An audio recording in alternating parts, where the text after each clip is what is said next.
He was just patrolling a dangerous mountain area, a routine check, when in a cliff where there should have been nothing, a ranger noticed a narrow path leading somewhere that was never mentioned in any maps or reports.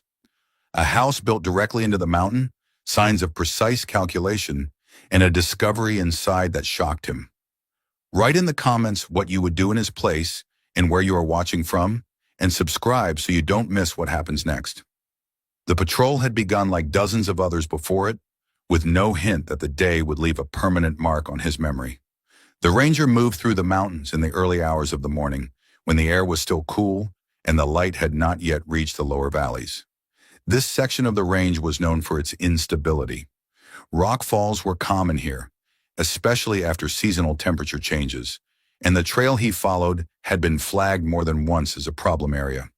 It was the kind of assignment given to someone who knew how to read stone the way others read weather, someone who understood that mountains were never truly still. He walked slowly, deliberately, placing his boots where they had been placed 100 times before. He checked warning signs, noted small slides of gravel along the path, and stopped often to examine the cliff faces that loomed above him. At first the changes were subtle.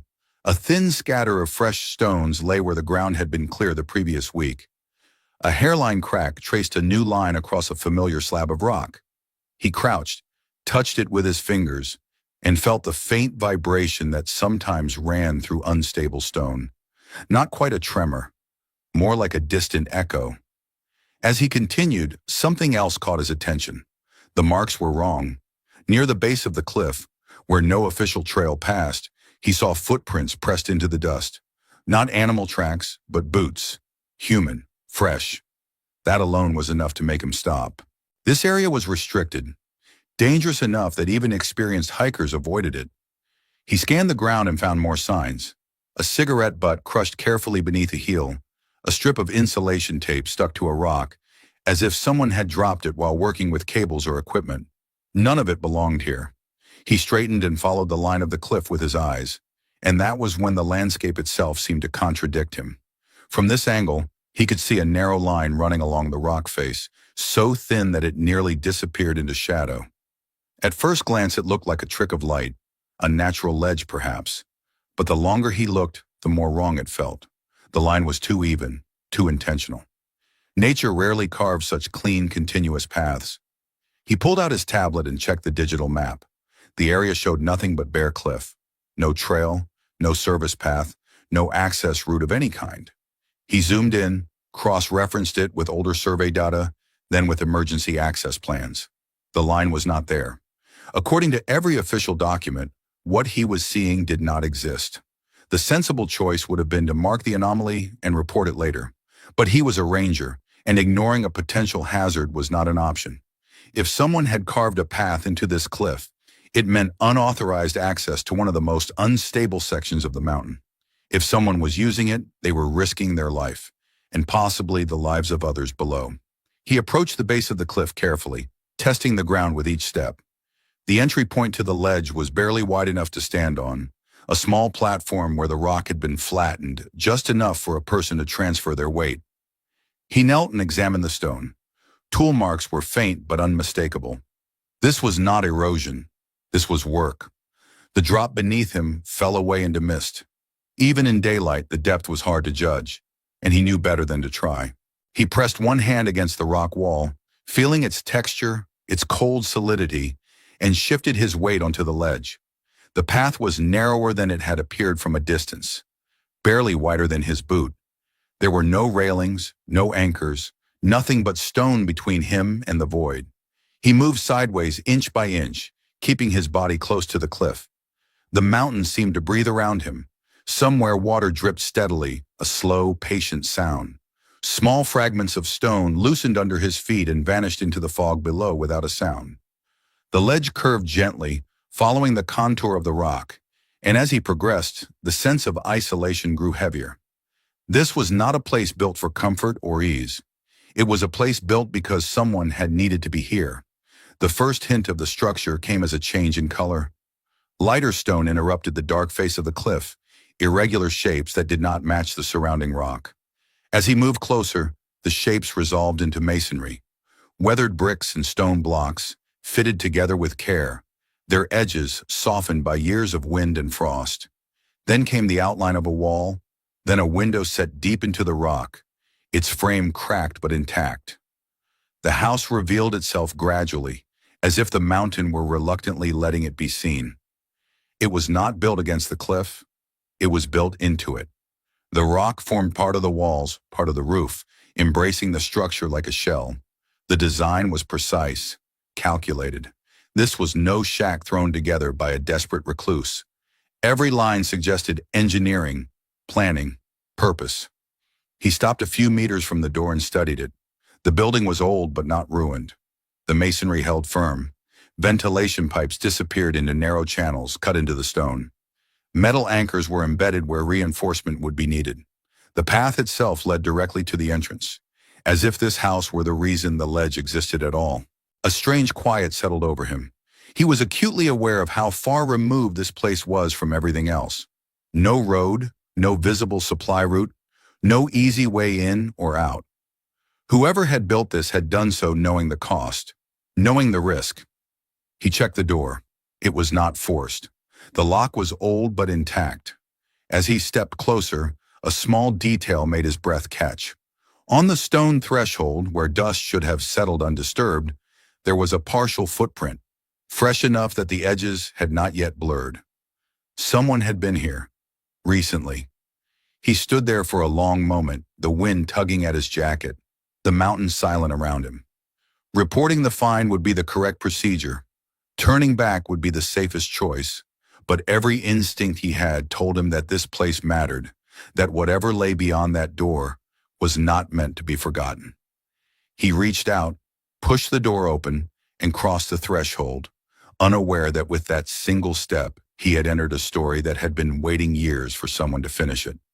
The door closed behind him with a muted sound that seemed too loud in the stillness. For a brief moment, the ranger stood without moving, letting his eyes adjust. The interior was dim but not dark. Light filtered in through a narrow window carved into the rock, diffused and steady, as if the mountain itself were moderating it. The air inside was dry, almost carefully so, carrying none of the rot or dampness he had come to associate with abandoned shelters. It smelled of stone, dust, and something faintly metallic. The space was larger than he had expected, not wide but deep, extending back into the cliff. The walls were a combination of natural rock and masonry, joined so seamlessly that it was difficult to tell where one ended and the other began. The floor was level, reinforced, its surface worn smooth by years of use. This was not a place that had been hastily assembled or later forgotten. It had been designed, built, and maintained. He moved forward slowly, scanning the room the way he had been trained to scan unfamiliar terrain. A heavy wooden table stood near the center, its surface scarred with fine scratches and faint burn marks. Shelves lined one wall, filled with labeled boxes and binders, their edges yellowed but intact. Against the rock face opposite the window stood a row of instruments, some old enough to look almost antique, others clearly newer, their casings dulled by time but functional. He approached the nearest shelf and lifted one of the binders. The cover bore a simple handwritten title and a date from decades earlier. Inside were pages of charts, numbers carefully recorded in neat columns, annotations written in a precise hand. He did not need to understand every formula to recognize what they represented. These were measurements: displacement, pressure, fracture width, the language of unstable stone. As he turned the pages, a pattern emerged. The data stretched across years, meticulously logged. This was not a brief study or a temporary survey. It was long-term observation, patient and relentless. The measurements tracked subtle changes in the mountain, movements so small they would have gone unnoticed by anyone not looking specifically for them. And yet here they were, recorded with unwavering consistency. He set the binder down and examined the instruments more closely. There were mechanical gauges mounted to steel brackets, their needles frozen at specific points. Digital devices sat nearby, some still powered, their screens dim but alive. He noticed fresh markings beside several of them, small notations written in marker on the wall itself. Dates, times, recent ones. The realization sent a quiet chill through him. Someone had not only used this equipment in the past, someone was using it now. He stepped back and took in the room as a whole, his mind assembling the pieces. The layout was efficient, almost austere. Every object had a purpose. There were no decorations, no personal touches beyond what was necessary to live and work here. A narrow sleeping area was set into a recess in the rock, furnished with a simple cot and a folded blanket. Nearby, a small cooking surface held a kettle and a single pan. Everything spoke of discipline and restraint. On the far wall, partially hidden behind a shelving unit, he found the maps. They were pinned directly to the stone, held in place by metal fasteners drilled deep into the rock. Topographical maps of the region overlapped each other, marked with lines and symbols. Some lines traced visible fractures in the cliff. Others extended downward, mapping the interior of the mountain as if it were transparent. Several maps showed the valley below, with shaded zones indicating areas of impact. He followed one of those shaded zones with his finger and felt his stomach tighten. Roads, small towns, a river that cut through the lower terrain. Places he had driven through, places where people lived without any idea of what loomed above them. He found a stack of reports on the table, their pages bound together with metal clips. These were formal documents, typed, bearing logos and identification numbers. He recognized the insignia of a geological service, faded but unmistakable. Dates confirmed what he was beginning to suspect. This house had not been built by a solitary individual acting on impulse. It had been part of an official operation. As he read, the purpose of the structure became clear. The location was not arbitrary. It had been chosen because it sat at the intersection of several critical fault lines. From here, observers could monitor the most unstable section of the mountain with unmatched precision. The house itself was an instrument, anchored into the rock to provide a stable reference point against which movement could be measured. The reports grew more troubling as he progressed. Early entries spoke of minor concerns, of anomalies that warranted further study. Later ones adopted a more urgent tone. Calculations were underlined. Margins were filled with notes. There were references to models predicting a large-scale failure, the collapse of a massive section of the cliff. He paused, leaning back against the wall, and listened to the silence. The mountain no longer felt inert.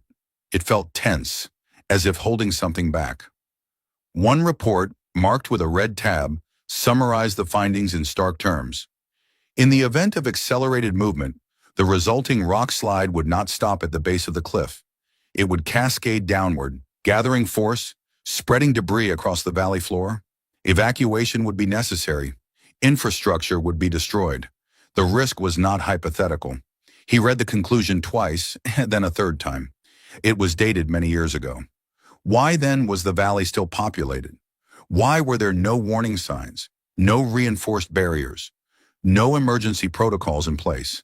He thought of the official training manuals, the hazard assessments he had memorized. This scenario was not in them. He flipped through the remaining pages, searching for an answer. The documentation ended abruptly. There were references to follow-up studies that were never included. Attachments listed in the table of contents were missing. The final page bore a short note, handwritten, squeezed into the margin, pending review. The implication was clear. The project had not reached a natural conclusion. It had been stopped. He moved to the window and looked out. From here, the view was commanding. The valley lay spread beneath the cliff, softened by distance and haze. It looked peaceful, almost fragile. He imagined the mass of stone above it, the weight suspended by friction and time. The thought made his chest tighten. As he turned back into the room, he noticed something he had missed before. On one of the walls near a vertical crack in the rock, thin lines had been drawn at intervals. Measurement marks. Next to the most recent one was a date from only a day earlier. The line extended farther than the previous mark. The movement was accelerating. He stood there, the weight of the discovery settling over him. This house was not a relic. It was a warning that had been written, calculated, and then buried in stone. And now, decades later, the mountain was speaking again. He knew he could not simply walk away. The door behind him led back to a narrow ledge and an ordinary patrol route. But the knowledge he carried would not fit back into the world he had left outside. As he gathered the reports and carefully set them back in place, one thought pressed itself into his mind with increasing clarity.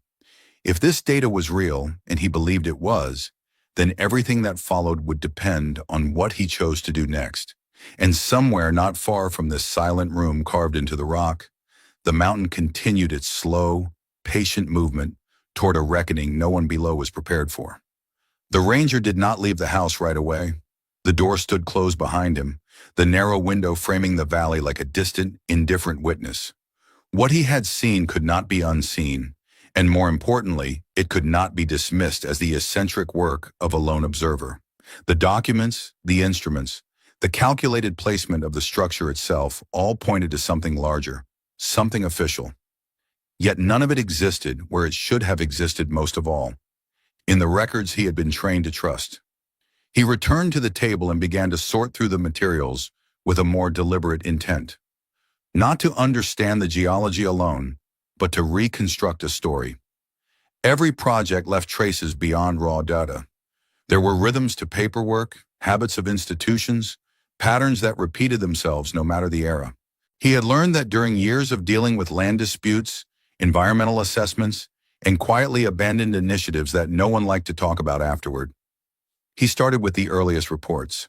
They were cautious, methodical, written in the neutral language of professionals who knew better than to overstate conclusions. The first entries described routine monitoring, minor shifts in rock mass, fractures that warranted attention but not alarm. The tone suggested curiosity more than concern. This was how all such projects began, with the assumption that observation would lead to management, and management would lead to control. As the dates advanced, the language changed. The numbers grew harder to ignore. Marginal notes appeared more frequently, calculations circled, projections recalculated. He noticed requests embedded in the text, references to additional funding, to extended observation periods, to reinforcement studies. The authors were no longer merely documenting what the mountain was doing. They were arguing with someone who was not present in the room. One report included a detailed model of the slope above the valley, layers of stone rendered as intersecting planes. Several scenarios were outlined, each one darker than the last. In the most severe projection, the mass of the collapse was almost unimaginable. Not a single event, but a cascading failure that would feed on itself as it descended. The conclusion was written in restrained terms, but the meaning was unmistakable. This was not a question of if, it was a question of when. The ranger found himself pausing often, staring at the walls as if expecting them to respond. He tried to recall anything from his training that resembled this. There had been brief mentions of historical landslides, case studies from other regions, disasters analyzed long after they had already happened. But there had been nothing about this mountain, nothing about this valley. Certainly nothing about a purpose-built observation post carved directly into the cliff. He continued reading, moving deeper into the stack of documents, until the narrative broke apart. Entire sections were missing. The table of contents listed appendices that were not there. References were made to meetings, reviews, and final recommendations that never appeared. The flow of the reports was interrupted by gaps too large to be accidental. The end came suddenly. One report ended mid-sentence, the paragraph trailing off, as if the writer had been interrupted and never returned. The next folder contained only a few loose pages, some stamped with classification markings, others bearing handwritten notes that seemed to argue against a decision already made. Phrases stood out, underlined with force. Insufficient response. Unacceptable risk. Deferred indefinitely. Deferred indefinitely. The phrase lingered in his mind. He had seen it before, buried in bureaucratic language whenever a problem was too expensive, too inconvenient, or too politically volatile to confront. It did not mean resolved. It meant postponed until memory itself did the work of erasing it. He searched for an official closure document, something that would formally end the project. There was none. No final assessment, no summary of findings approved and archived. Instead, there was a memo that felt out of place among the technical reports. It was brief, written in administrative language, and it referenced a strategic reevaluation of priorities. Funding would be reallocated. Field operations would be discontinued. Further action would be considered pending future review. The date on the memo was decades old. The ranger leaned back, letting the weight of it settle. This had not been a failure of science. The science had been clear enough to frighten those who understood it. What had failed was the will to act on it. He began to notice smaller signs of that failure scattered throughout the house. In one corner, a box held copies of correspondence, some never sent, others returned with terse responses, requests for meetings denied, concerns acknowledged but set aside, a recommendation to initiate evacuation planning marked as premature. The pattern was unmistakable. The project had not been shut down because it was wrong, but because it was inconvenient. As he worked through the materials, he could almost feel the frustration of those who had written them. The careful escalation of tone, the attempts to translate data into consequences, the gradual realization that numbers alone would not move the machinery above them. Somewhere along the line, someone had decided that silence was preferable to panic, and delay was preferable to responsibility. One document caught his attention more than the rest. It was thinner, its pages worn as if handled more often. Inside were summaries written in a different hand, more personal, less restrained. The author did not hide behind neutral phrasing. The risks were spelled out plainly. The potential impact zones were drawn darker, wider. A note in the margin referenced a recent incident, a minor rockfall that had injured a worker during preliminary reinforcement efforts. The name of that worker was listed, followed by a short annotation: non-fatal injuries. Project continuation under review. The ranger closed his eyes briefly. He had seen how such incidents were treated. An injury became a liability. A liability became a reason to step back, not forward. The mountain had claimed its first price, and the response had been to retreat. The final pages of the folder contained a single unsettling detail. A handwritten entry, dated shortly after the administrative memo, noted that monitoring would continue on a limited basis. No authorization was attached. No funding line was referenced. It was as if someone had decided quietly and alone that the work could not simply stop. He understood then why the house had remained, why it had not been dismantled or sealed. Removing it would have required acknowledgement. Leaving it allowed the project to fade without ceremony. The ranger stood and walked back to the window again. The valley looked unchanged, timeless. Cars would be moving along the roads below, children walking to school, families building lives under a slope whose instability had been measured, calculated, and then hidden away. The thought filled him with a slow, simmering anger, not sharp enough to burn out quickly, but deep enough to last. He turned back to the table and noticed something he had overlooked earlier. A small notebook lay beneath the stack of official reports. Its cover plain, its pages worn. It was not stamped, not cataloged. This was not part of the institutional record. He opened it carefully. The handwriting inside was steady, disciplined, but unmistakably personal. Dates matched those of the final official reports and extended beyond them. Entries continued long after the project had supposedly ended. Measurements were recorded alongside brief observations, comments on weather, on the sound of the rock at night, on the subtle changes that instruments alone could not capture. The notebook was proof of defiance. Someone had refused to let the work die. As he read, one entry stood out, written more heavily than the rest. It described a shift that exceeded previous projections, small but significant. Next to it was a note underlined twice. Reported upward, no response. The last entry was brief. A date, a time, a single sentence that sent a chill through him. Movement accelerating. The ranger closed the notebook slowly. The silence in the house felt different now, charged with an unresolved tension that had been building for decades. The project had been shut down on paper, but not in reality. It had simply been pushed into the shadows, carried forward by someone who had understood that stopping meant surrendering the truth to convenience. He realized then that the house was not just an abandoned outpost. It was the remnant of an argument that had never been settled. And by stepping inside, by reading what had been left behind, he had become part of it. Somewhere outside, the mountain held its weight in balance, indifferent to decisions made in offices far away. It would move when it was ready, not when permission was granted. The ranger understood that now with a clarity that left him uneasy. The question was no longer what had happened to the project, but why its warnings were beginning to feel urgent again. And as he placed the notebook back where he had found it, he became acutely aware that this house, forgotten by the system that built it, was still very much alive. The ranger was still standing beside the table when a small detail finally broke the illusion of abandonment. At first it was not something obvious, not a sound or a movement, but the absence of something he had come to expect in places left untouched for years. Dust. There was dust in the corners, along the base of the walls and on the higher shelves, but the surface of the table itself was almost clean. Not polished, not freshly wiped, but disturbed in a way that suggested regular use.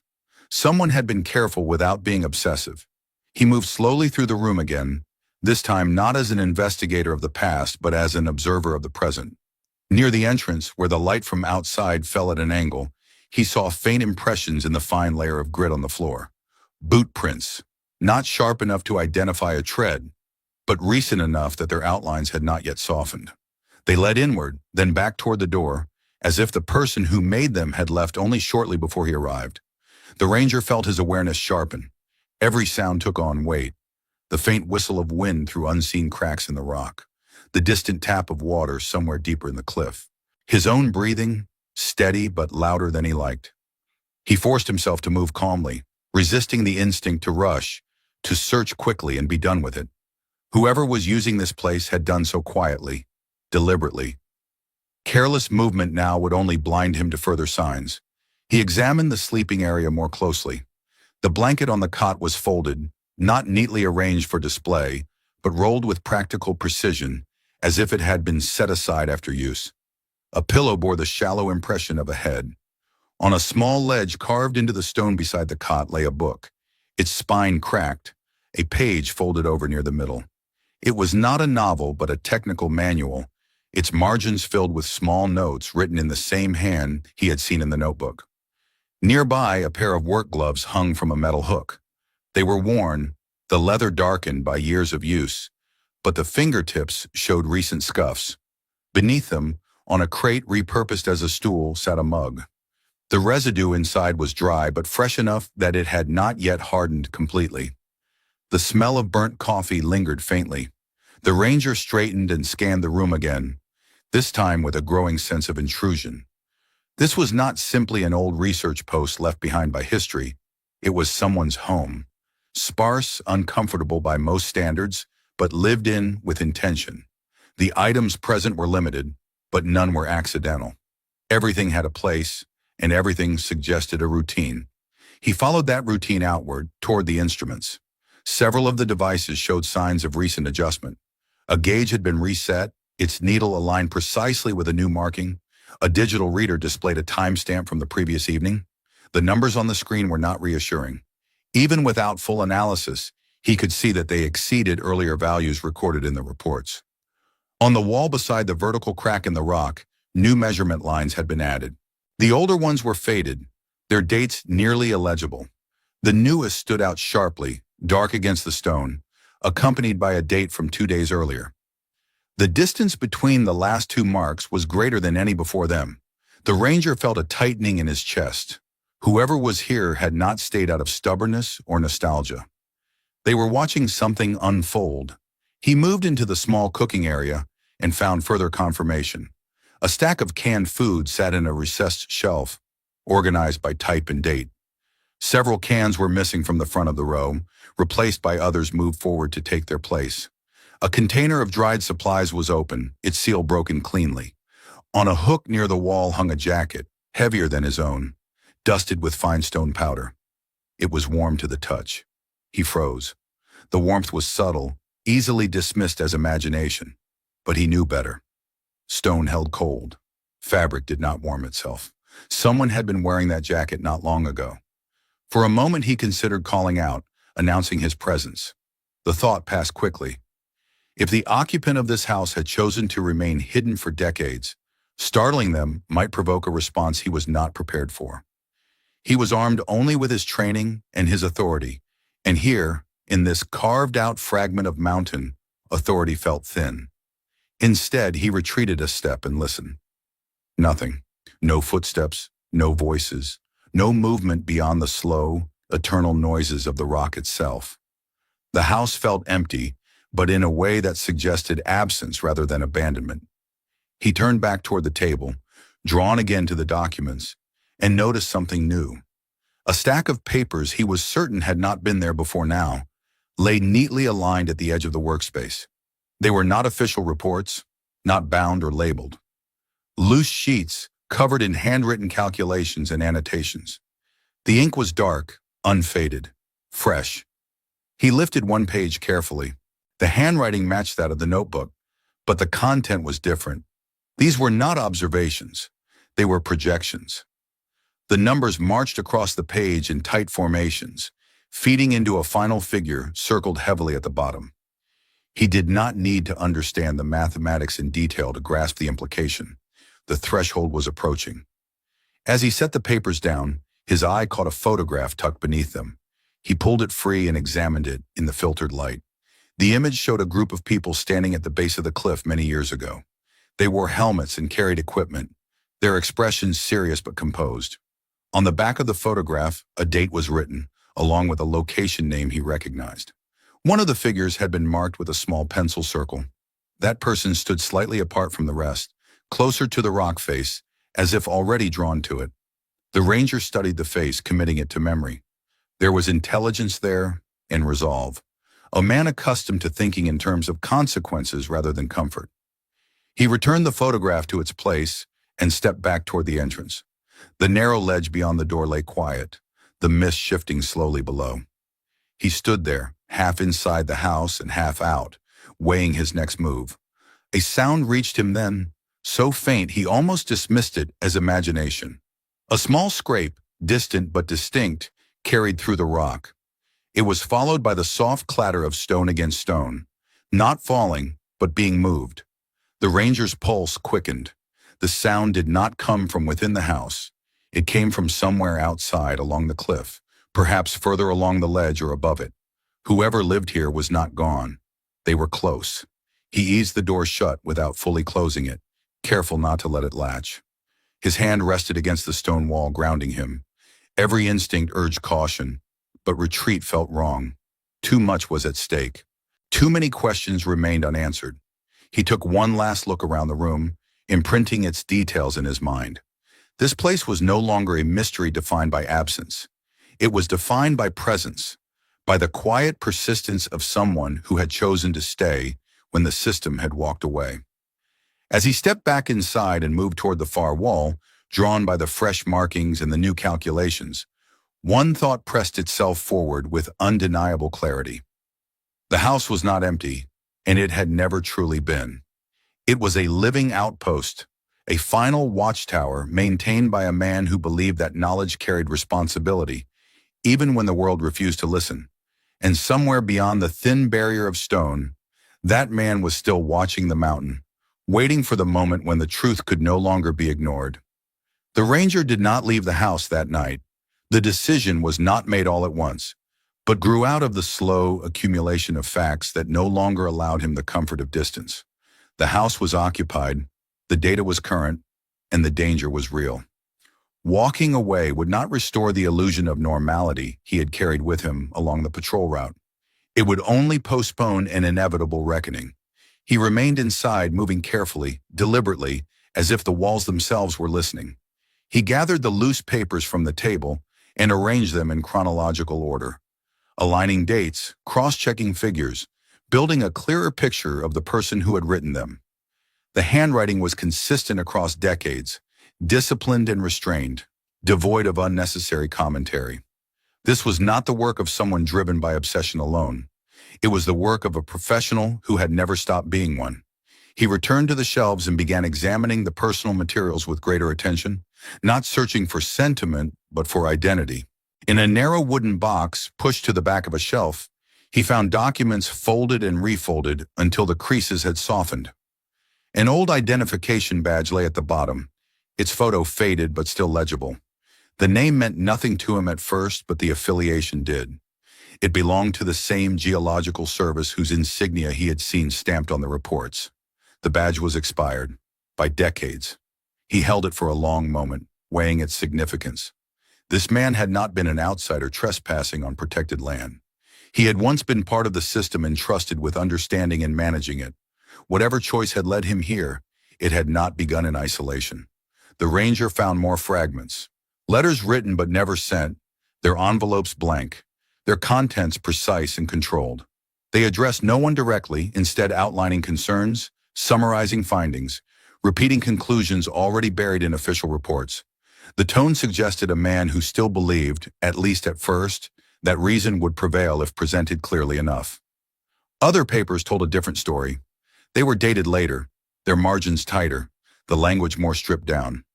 Requests gave way to statements.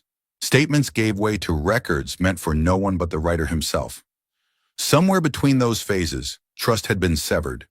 He discovered the photographs again, this time studying them with new understanding. The man from the circled image appeared in several others, sometimes at the center of a group, sometimes at its edge. He stood with colleagues, with contractors, with local officials during site visits. In each image, his posture was the same, slightly apart, observing rather than performing.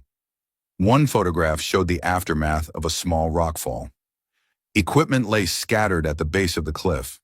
A temporary barrier had been erected. In the corner of the frame, the man knelt beside an injured worker, his expression focused, controlled. On the back of the photo, a note had been written in pencil. First warning ignored. The ranger felt the weight of that phrase settle into him. He had seen variations of it before, though rarely written so plainly. In his own career, he had encountered hazards downplayed, reports softened, risks reframed as manageable inconveniences. But here, the consequences had been measured in stone and gravity, forces that did not respond to negotiation. As the hours passed, the picture sharpened. The man had been deeply involved in the project from its earliest stages. He had authored many of the key analyses, contributed to the models that predicted catastrophic failure. When the data began to point toward outcomes too large to contain quietly, resistance had emerged. Funding requests stalled. Meetings were delayed. Responsibility shifted upward, then outward, until it dissolved into abstraction.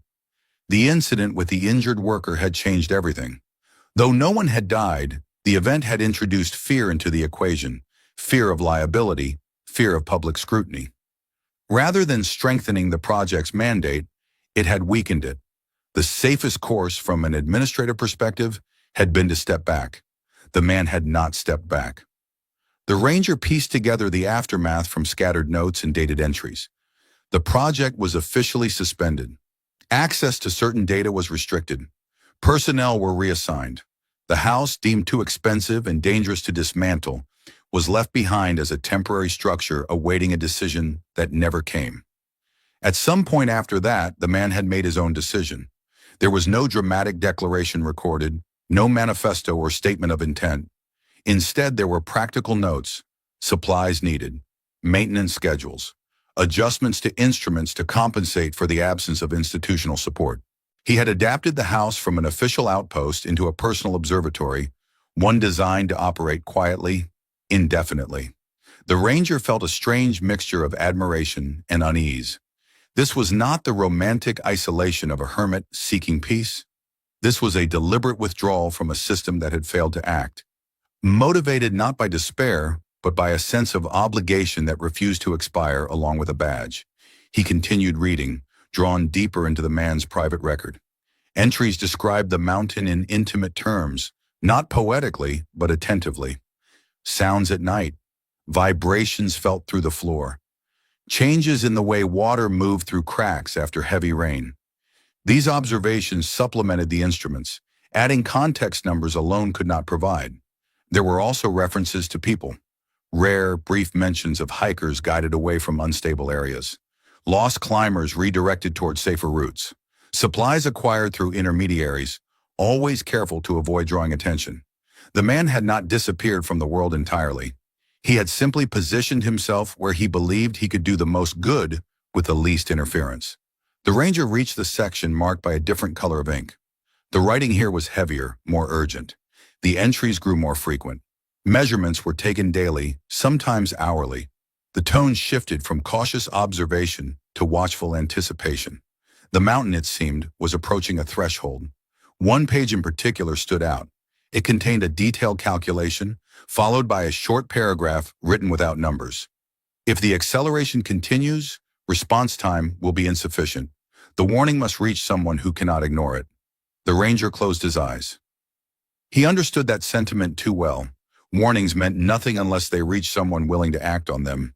The man had stayed here not because he believed he alone could prevent disaster, but because he believed someone, someday, would need this information intact. He looked around the house again, seeing it now through a different lens. The careful order, the restraint, the absence of personal indulgence. This was not a life built around comfort or escape.